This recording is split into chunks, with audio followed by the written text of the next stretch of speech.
Happy Sunday, and thank you for joining me today. We have lots to get to tonight. All right, on December 7th, 1995, in downtown Fayetteville, North Carolina, at about 12:30 a.m., two young black men were walking down the street. They were enjoying themselves and having a good time, just minding their own business, when they ran into three U.S. Army soldiers. These soldiers were stationed at Fort Bragg and members of the 82nd Airborne. Then completely unprovoked and out of nowhere, 36-year-old Michael James and 27-year-old Jackie Burden were shot in the head at close range with a semi-automatic pistol and killed. These soldiers had been out drinking and wandering around in the streets looking for blacks to harass. The police said that the soldiers were essentially looking around and they spotted their victims at random, and they took action. They shot both of them in the head after a short argument.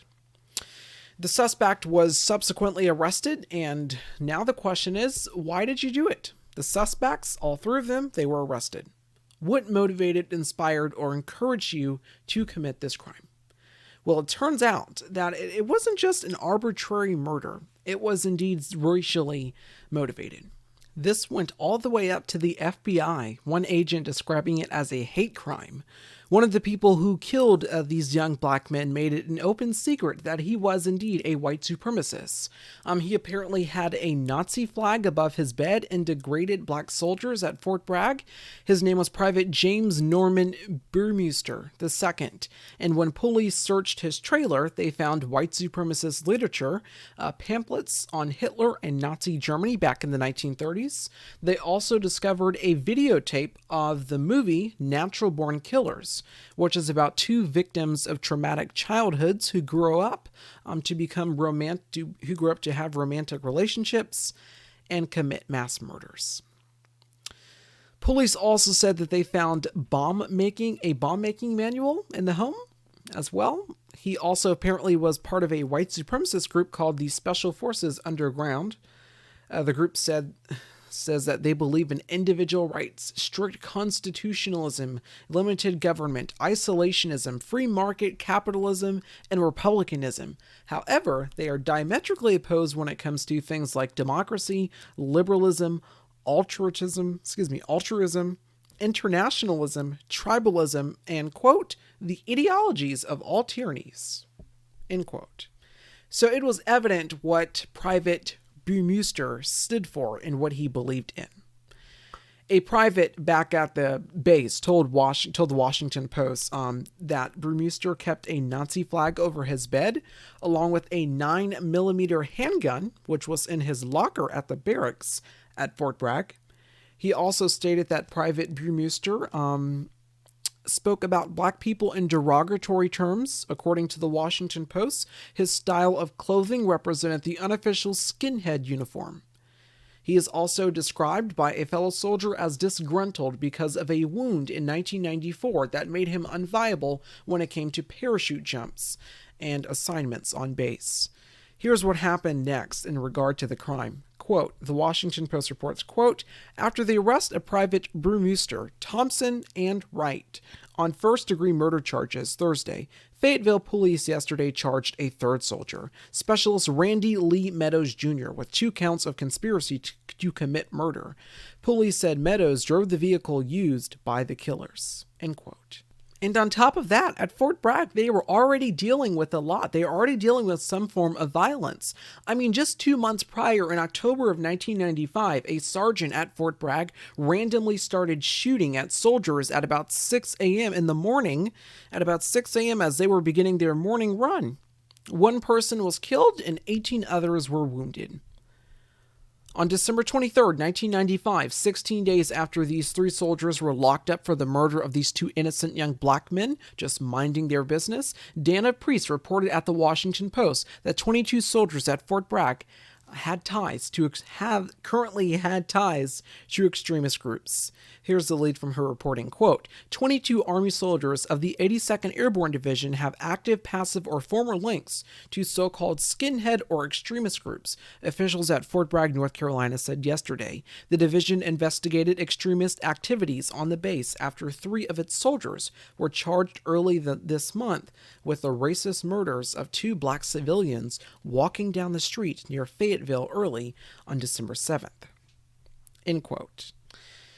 In 1997, 2 of the soldiers were convicted and sentenced to life in prison. The third one got a reduced sentence for testifying against his buddies. This is reporting from the Associated Press. Quote, a jury that convicted a white former paratrooper of murdering a black couple said he could get a skinhead tattoo must now decide whether he should be sentenced to death or life in prison. James N. Burmeister, 21 years old, was convicted Thursday of 2 counts of first-degree murder and conspiracy in a case that set off a nationwide outcry over extremists in the military. The sentencing hearing was set to begin today. The mother of victims, Jackie Burden, 27 years old, and Michael James, 36 years old, deferred on whether Burmeister should die for shooting the couple to death on December 7th, 1995. Quote, he took 2 lives, and I think his should be taken also. That was Mary Lou Burden James, which was the mother of Mr. Jackie Burden, 27 years old, who was shot and killed that early morning in December.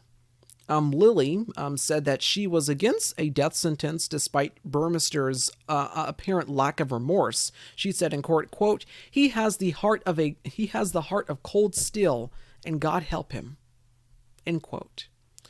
Burmeister and Thompson of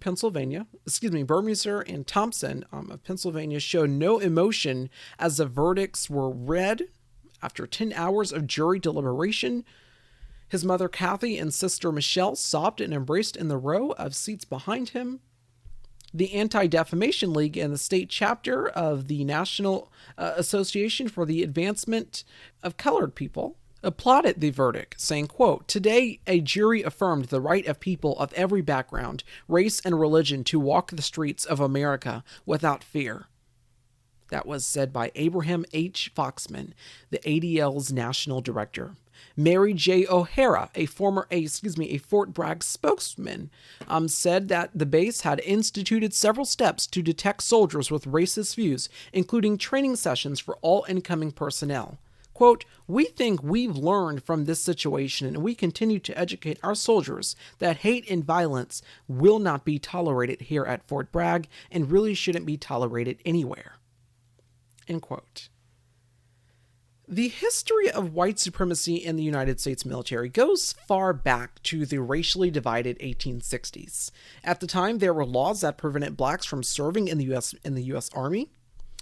In the 1920s, the KKK openly recruited members from the military. It wasn't until 1948 when President Harry S. Truman ordered all branches of the military to officially integrate. However, many within the ranks still held racist views towards blacks and minorities, especially because you only had whites serving in the military up until that point. And to counter this issue, to sort of fight this issue off and resolve this problem, commanders weren't much of a help. They weren't much assistance to quell this problem.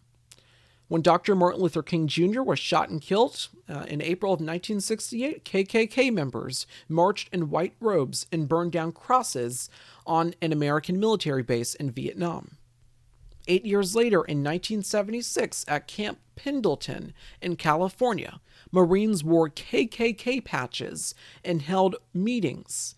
The New York Times reports, quote, after black Marines tried to forcibly break up a Klan meeting, they were charged with assault, while 17 Klan members were transferred to other bases to defuse the situation instead of being disciplined. End quote. The Ku Klux Klan also had a military recruiting rally in Virginia Beach in 1979. They were looking to maybe recruit some of the 50,000 per se Marines that were stationed at that base, but they were told by commanders to leave. Some of them ended up just staying because what could possibly happen, right? There were no repercussions for me then. Why repercussions now? Because I am racially superior. Some members in the U.S. military went on to commit some of the most diabolical and inhumane attacks in U.S. history. Timothy McVeigh served in the U.S. Army and ended up bombing a federal office building in Oklahoma in 1995 with his accomplice, Terry Nicholas. A massive car bomb exploded outside of a large federal building in downtown Oklahoma City, shattering that building, killing children, killing federal employees, military men, and civilians. The chaos in downtown Oklahoma City did indeed resemble Beirut after what police believe to be a 1,200-pound car bomb ripped through the 9-story federal building shortly after 9 o'clock this morning. More than 500 people were already in their offices, and at least 50 children were in a daycare center on the second floor. The bombing in Oklahoma City was an attack on innocent children and defenseless citizens. It was an act of cowardice, and it was evil. The United States will not tolerate it, and I will not allow the people of this country to be intimidated. Just terrifying, terrifying event. That was reporting from NBC News at the time. Both of them were found and convicted. Terry Nicholas was sentenced to life in prison in 1997, and Timothy McVeigh was executed in 2001. In 2012, Wade Page, a military veteran and white supremacist, shot and killed 6 people in Wisconsin and wounded 4 others. Among those wounded was Lieutenant Brian Murphy, who was shot 12 times, and he survived. When other officers got to the scene and were about to tend to him, he refused and directed them to assist others who had been shot. Reportedly in 2017, 6 current serving and former military members were connected to a violent white supremacist group called Atom Waffen Division. In 2008, the FBI released a report stating that right-wing extremists with military experience was a constant issue in civilian life. Since the publishing of that report, it has continued, and more people have been recruited in the U.S. military. More people have been recruited from these groups. In 1975, Lloyd Austin graduated from the U.S. Military Academy and saw how racism plagued in the Army. He also witnessed the reaction to those 1995 murders carried out by those 3 soldiers at Fort Bragg. At that time, he was a mid-career officer. Lloyd Austin has an extraordinary and a remarkable career in the U.S. military and was formally nominated by President-elect Joe Biden to become the U.S. Secretary of Defense in December of last year. This is what he said at his confirmation hearing last month about rooting out racism and other reprehensible acts in the military. We also owe our people a working environment free of discrimination, hate, and harassment. And if confirmed, I will fight hard to stamp out sexual assault and to rid our ranks of racists and extremists and to create a climate where everyone fit and willing has the opportunity to serve this country with dignity.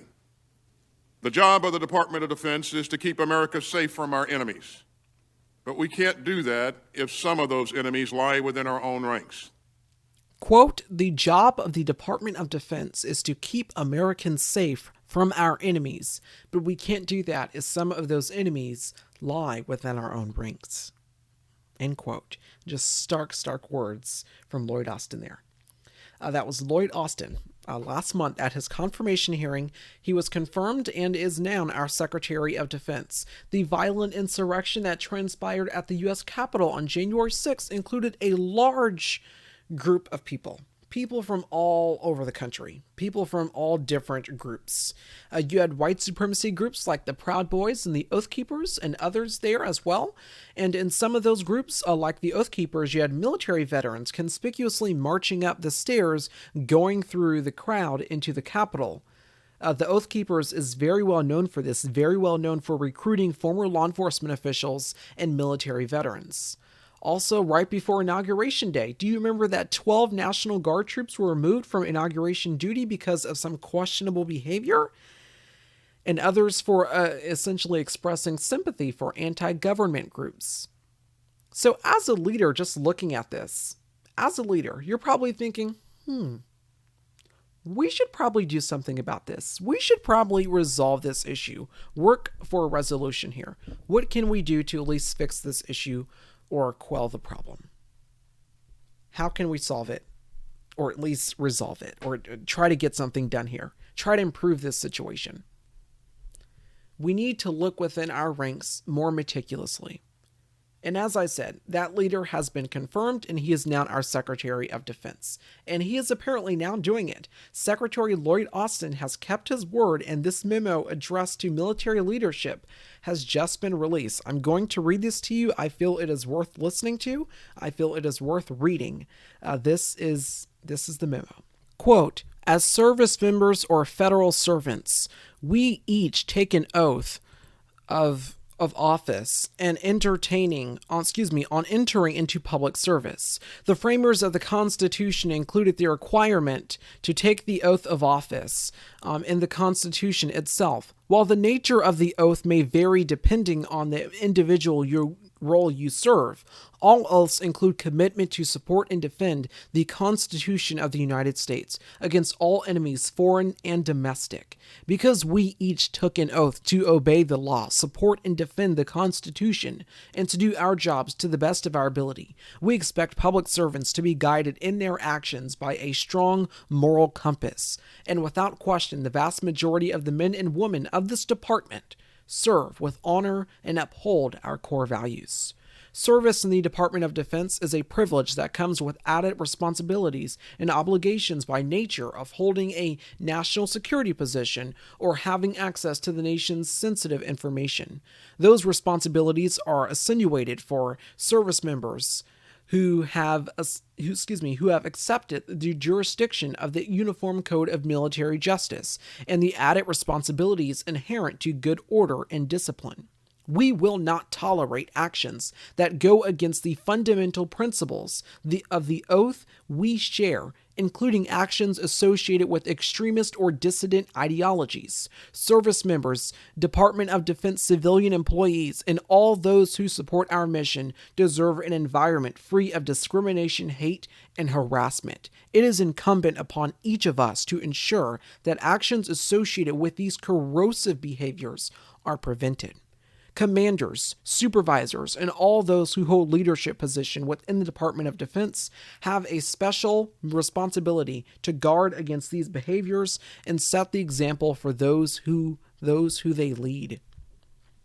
To that end, I am directing commanding officers and supervisors at all levels to select a date within the next 60 days to conduct a one-day stand-down on this issue with their personnel. The secretaries of the military departments have discretion to authorize extensions beyond 60 days if required. The operational nature of this unit, as well as for the National Guard and Reserve Force units. Department of Defense instruction, and then it says, quote, handling dissident and protest activities among members of the armed forces provides the core tenets to support such discussions. Leaders have the discretion to tailor discussions with their personnel as appropriate, but such discussions should include the importance of our oath of office, a description of impermissible behaviors, and procedures for reporting suspected or actual extremist behaviors in accordance with the Department of Defense intelligence. You should use this opportunity to listen as well to the concerns, experiences, and possible solutions that the men and women of the workforce may proffer in these stand-down sessions. This stand-down is just the first initiative of what I believe must be a concerted effort to better educate ourselves and our people about the scope of this problem and to develop sustainable ways to eliminate the corrosive effects that extreme ideologies and conduct have on the workforce. We owe it to the oath we owe it to the oath we each take, and the trust the American people have in our institution. And then it is signed Secretary of Defense Lloyd Austin. End quote. There is a history of extremism and racism in the United States military, dating all the way back to the 1860s, well before those egregious 1995 murders. If we as a nation are going to truly move and improve on racial issues, then we have to address this. Secretary Lloyd Austin, the Defense Secretary, is now urging others in the United States military to do these stand-down sessions, to address this as well, and that is great news. We need to address this crisis in order to improve as a nation, in order to truly improve on issues like racial degradation. Another hurdle that we have to jump before moving on as a nation and healing as a nation is accountability and justice. And that story's next. Introducing Tide Power Pods with cat and net. I love how much I can stuff into these machines. But that is such a large load. Don't the stains sneak through? Please. New Tide Power Pods can clean that whole situation. You just toss it in before the close. It's like 2 regular Tide Pods and then some power and then even more power. With 50% more cleaning power, even your large load got clean. How many kids do you have? Girl, I lost track. There's a lot of kids. And then there's a husband, and there's me. That's a lot of clothes. Can we be confident that he will not continue to try to cheat in that very election? Can we be confident that Americans and not foreign powers will get to decide, and that the president will shun any further foreign interference in our democratic affairs? And the short, plain, sad, incontestable answer is no, you can't. You can't trust this president to do the right thing, not for 1 minute, not for one election, not for the sake of our country. You just can't. He will not change, and you know it. What are the odds, if left in office, that he will continue trying to cheat? I will tell you, 100%. Not 5, not 10, or even 50, but 100%. If you have found him guilty and you do not remove him from office, he will continue trying to cheat in the election until he succeeds. That was Congressman Adam Schiff giving a speech on the Senate floor as an impeachment manager in 2019, the first time during the first impeachment trial of former President Donald Trump. The second trial is set to begin this Tuesday, but we are essentially continuing to get new reports about the insurrection at the Capitol. Last week, the New York Times published a report called 77 Days, Trump's Campaign to Subvert the Election. That piece has received lots of attention for its meritorious investigative journalism. I'll make sure to link that in the description of this episode. But there's also another piece out. Last Saturday, Devlin Barrett and his colleagues at the Washington Post reported this, quote, "Be ready to fight. FBI probe of U.S. Capitol riot finds evidence detailing coordination of an assault," end quote. This is the lead from that reporting. Quote, "When die-hard supporters of President Donald Trump showed up at Rally Point Cowboy in Louisville on the morning of January 5th, they found the shopping mall's parking lot was closed to cars. So they assembled their 50 cars or so vehicles outside a nearby Kohl's department store. Hundreds of miles away in Columbia, South Carolina, at a small designated Rally Point Rebel, other Trump supporters gathered to form another caravan to Washington. A similar setup, dubbed Minuteman, was planned for Springfield, Massachusetts. That same day, FBI personnel in Norfolk, Virginia, were increasingly alarmed by the online conversations they were seeing, including warlike talk around the convoys headed to the nation's capital. One map posted online described the rally points, declaring them a, quote, MAGA cavalry to connect patriot caravans to stop the steal in D.C. Another map showed the U.S. Congress indicating tunnels connecting different parts of the complex. The map was headlined, "Create Perimeter," according to the FBI report, which was reviewed by the Washington Post. Quote, "Be ready to fight. Congress needs to hear glass breaking, doors being kicked in," read one posting, according to the report.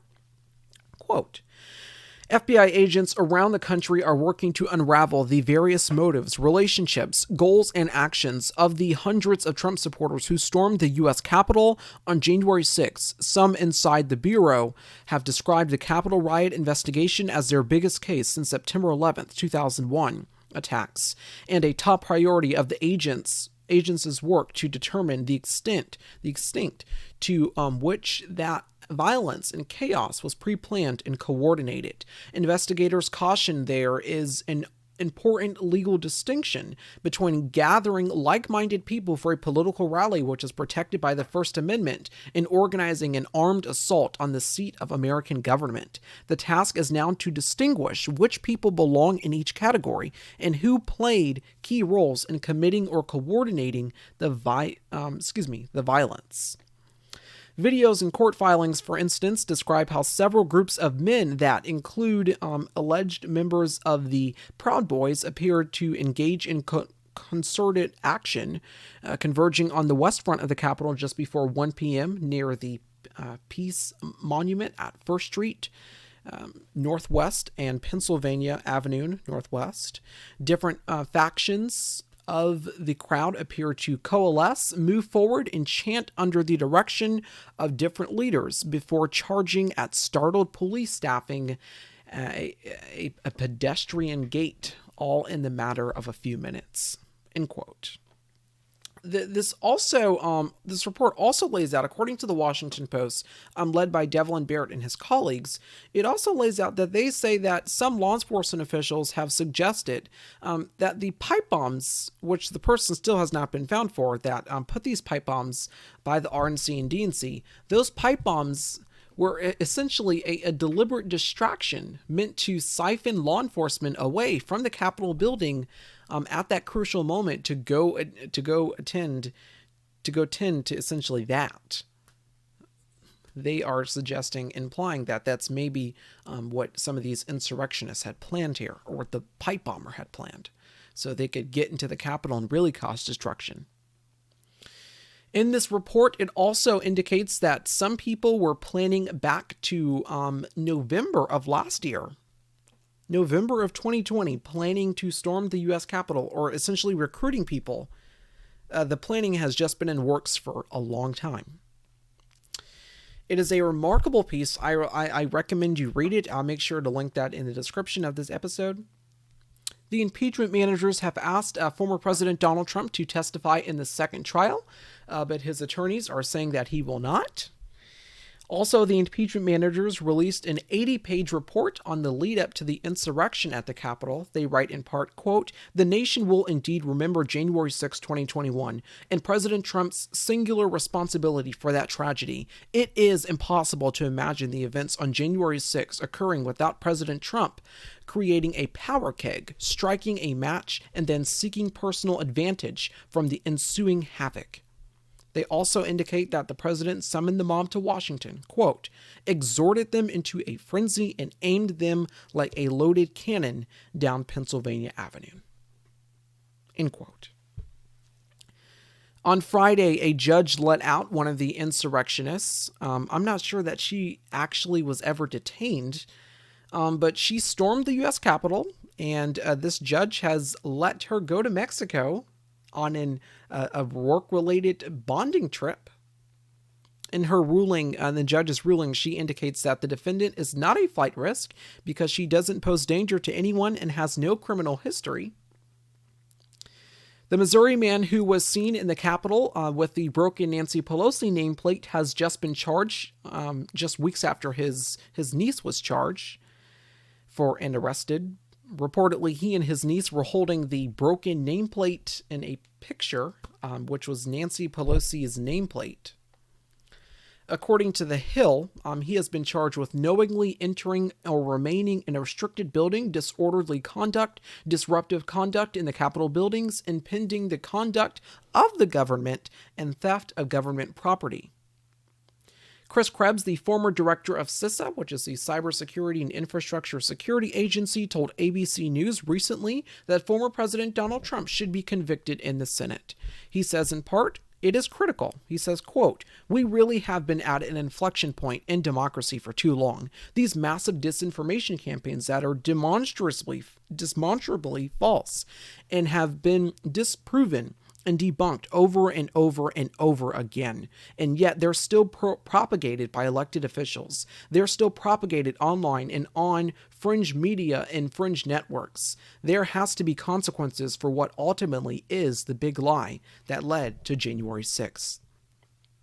Also this week, Republican Congresswoman Marjorie Taylor Greene has just been removed from her committee assignments after making lots of, after reports of her connections to QAnon, which is a conspiracy group, and also comments and also posts that she has endorsed in the past. For instance, putting bullets in the heads of the Speaker of the House, Nancy Pelosi, and other threats against members of Congress, including the Squad, which is famously known as Congresswoman Alexandria Ocasio-Cortez, Congresswoman Ilhan Omar, and Congresswoman Ayanna Pressley.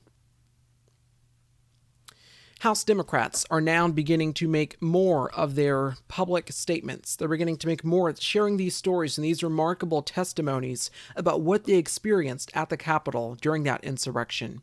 Here are some of their stories. And so I remember sitting in the office with my team and just thinking to myself, I feel like I'm back. At this very minute, I feel like I'm back. I feel like this was one of the days out there on the streets when the white supremacists would show up and start shooting at us. This is one of the days when the police would ambush us from behind trees and from behind buildings, and all of a sudden now we're on the ground being brutalized. It felt like one of those days, and I just remember taking a second thinking, if they touch these doors, if they hit these doors the way they hit that door, if they hit these doors and come anywhere near my staff, and I'm just going to be real honest about it, my thought process was, we banging to the end. I'm not letting them take out my people, and you're not taking me out. We've come too far. So, Madam Speaker, St. Louis and I rise with a message for our Republican colleagues. On January 6th, I thought about January 3rd, and I thought about how we all raised our right hands up and took an oath. Each and every one of us on this very floor, we swore that we would support and defend the Constitution of the United States against all enemies, foreign and domestic.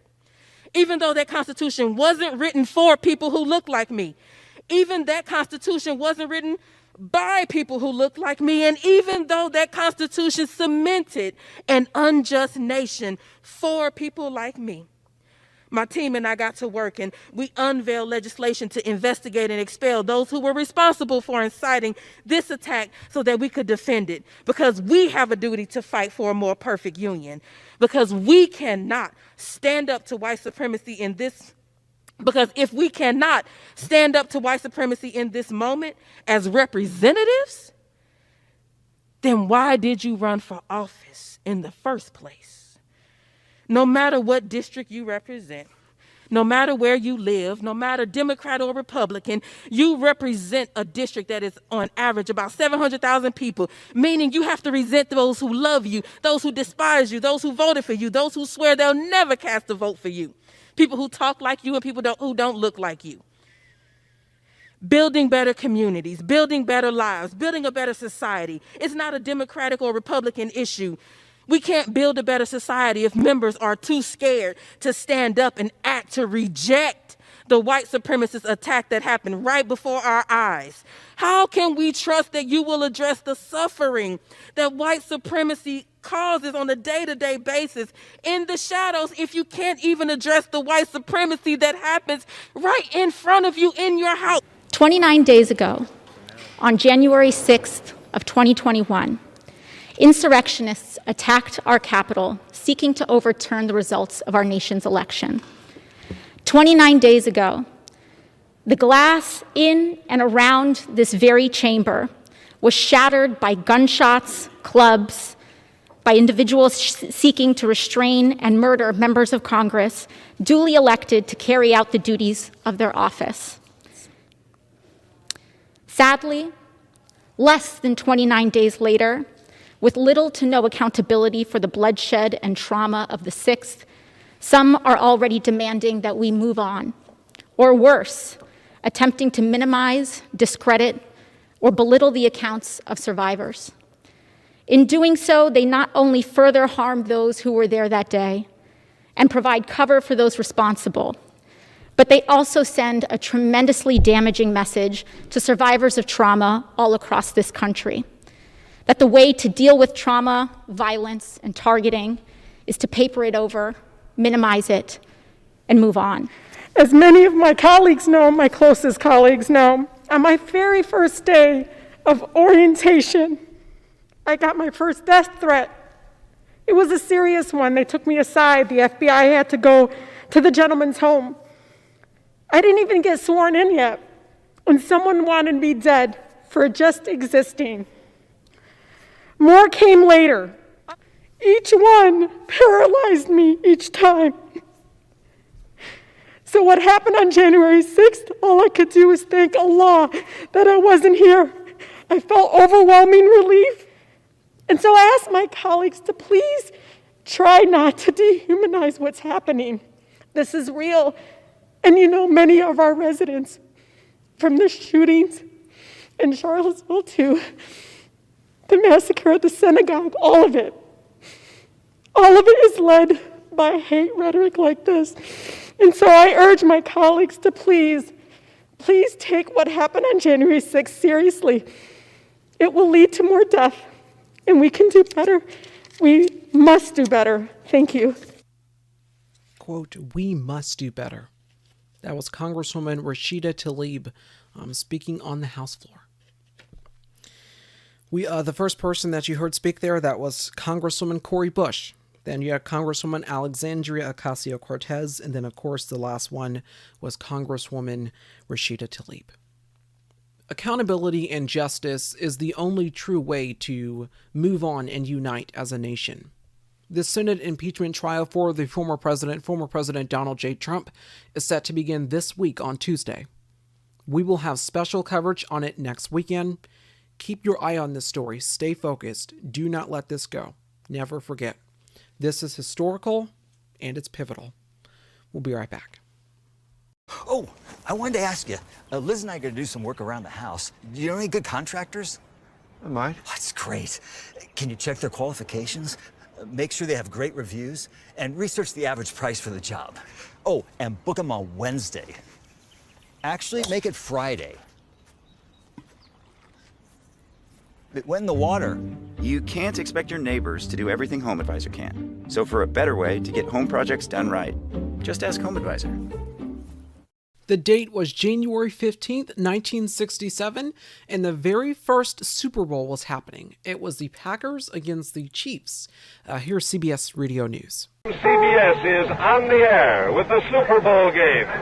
Brought to you by Plymouth Division of Chrysler Corporation, by Kent Cigarettes, by American Express Credit Card, and by Anheuser-Busch Incorporated, Brewers of Budweiser. Good afternoon, everyone. This is Jack Drees, along with Tom Hedrick, speaking to you from the Coliseum of Los Angeles, where today football history will be made. For the first time in the history of American football, the champions of two rival professional leagues will meet for the ultimate championship, the world title of this game of professional football. CBS, in its quest to bring you the broadest and most incisive possible coverage, has selected me covering the National Football League through the season, and Tom Hedrick, who likewise has been covering the doings of the American Football League through the season, to bring you all the details and all the excitement that this game promises to generate. That was 1967, the very, very first Super Bowl. I do not usually follow sports, but for people who do, this is a really big thing. It's awesome, right? I mean, you get to watch your favorite games on TV go head to head. Usually you'll hear the crowds cheering and everyone having a great time. But this year, a lot has changed because of the coronavirus pandemic. According to NBC Sports, the Super Bowl is hosting its smallest audience at about 25,000 people. Health experts are worried that this could become a new coronavirus surge, another coronavirus surge, and it's not just that. For those who defied public health guidelines today and still gathered with their families, as Dr. Fauci said, these could create essentially mini super spreader events, even if you're gathering with just other people in your home. In Kentucky, their public health commissioner, Dr. Stephen Stack, said earlier this week, quote, "When people get together in private residences in close proximity, that is one of the single most effective ways to spread this disease. We can't afford to have the disease spread now with these mutations and these variants," end quote. Today, the Washington Post reported about a new report that indicates the United Kingdom variant, that's here in the United States, may be spreading more expeditiously here. Quote, "The coronavirus variant that shut down much of the United Kingdom is spreading rapidly across the United States, outcompeting other strains and doubling its prevalence among confirmed infections every week and a half, according to new research made public Sunday." The report posted on the preprint server MedRex, and not yet peer-reviewed or published in a journal, comes from a collaboration of many scientists and provides the first hard data to support a forecast issued last month by the Centers for Disease Control and Prevention that showed the variant becoming dominant in the United States by late March. Quote, "Our study shows that the U.S. is on a similar trajectory as other countries where B.1.1.7 rapidly became the dominant SARS-CoV-2 variant, requiring immediate and decisive action to minimize COVID-19 morbidity and mortality," the authors of the new study wrote. Florida standards out in the study Florida essentially stands out in this new study as the state with the highest estimated prevalence of this new variant. The report estimated the doubling time of B.1.1.7 prevalence in positive test results at 9.1 days. Florida leads the nation in reported cases involving B.1.1.7 with 187 cases of it as of Thursday, followed by much more populous California with 145 cases of it. That is according to the CDC. I'll make sure to link that article in the description. That is very important and very critical information, especially during this time. This was Dr. Anthony Fauci speaking last Tuesday on All In with Chris Hayes on MSNBC about how to avoid another coronavirus surge. We've watched this horrible third wave that we've had. It's been the deadliest. It's been the most brutal in this country. We've acclimated to 4,000 deaths a day. I know multiple people through networks of people who've lost family members or have hospitalized family members. It's been a brutal winter. We're on the down part of that slope. The big question to me is that just the dynamics of the kind of thermostatic public response where we've seen this a few times, or people start to get a little scared, they pull back, maybe they do a little more social distancing, antibodies build up in a community because it ravages through a place, people go indoors, and then people come back out. And I guess the big question is, like, how confident are you that we're not going to get a fourth wave? What has to happen for that to happen? Right. Okay. Chris, you raise a very good point. When you have the surge, you have to figure out what triggered the surge. The big surge that we've been through right now that has been so devastating was a combination of a bunch of things. The cold weather, which forced people indoors. The post-holiday gatherings, Thanksgiving, Christmas, New Year's. We knew we were going to see that kind of surge. All of those things together, one maybe more than the other, but that led to that. You can't keep going up like that indefinitely. That's the reason why you have the plateau. That could be due to a number of reasons. The susceptibles, the ones who are most susceptible have already gotten infected. People get a bit frightened by it, so they double down a bit on public health measures. I don't think enough people in any given location have been infected enough to say herd immunity has come in. I don't think we're there yet. So you're asking me a question. How confident am I that we're not going to have yet again another surge? I think if we double down uniformly and consistently with the public health measures At the same time as we phase in increasing numbers of people getting vaccinated, we shouldn't see that. One of the wild cards, Chris, that we have to keep an eye on are the mutations, the mutants that are out there. Because if they become dominant, that then could lead to another surge. But the best way to prevent them from becoming dominant is double down on public health measures, all the things I've spoken about with you, masking, distance, avoiding congregate settings, etc. At the same time as with the supplies that we have, we vaccinate as many people as we possibly can. If we do that, and I underline the if, we should then continue to see the downwards trend. But we've got to keep our eye out on the mutants, because if they become dominant, they could be a problem. That was Dr. Anthony Fauci, our nation's top infectious disease expert, speaking on All In with Chris Hayes on that show on MSNBC about how to avoid another coronavirus surge and the recommendations that we need to take from that. This video has just been released from the Super Bowl of Amanda Gorman, who you will recall from the inauguration, delivering her remarkable and influential poem. This is her tonight expressing gratitude for our frontline healthcare workers. Today, we honor our three captains for their actions and impact in a time of uncertainty and need. They've taken the lead, exceeding all expectations and limitations, uplifting their communities and neighbors as leaders, healers, and educators. James has felt the wounds of warfare, but this warrior still shares his home with at-risk kids. During COVID, he's even lent a hand live streaming football for family and fans. Tremaine is an educator who works nonstop, providing his community with hotspots, laptops, and tech workshops so his students have all the tools they need to succeed in life and in school. Susie is the ICU nurse manager at a Tampa hospital.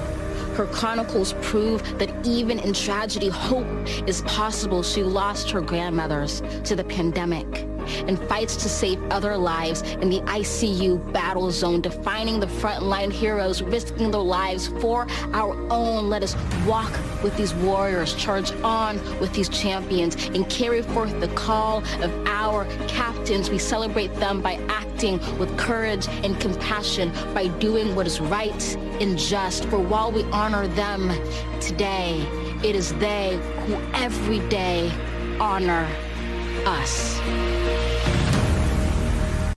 That was Amanda Gorman giving a remarkable poem there, a remarkable, I'm lost for words, remarkable speech, just absolutely amazing.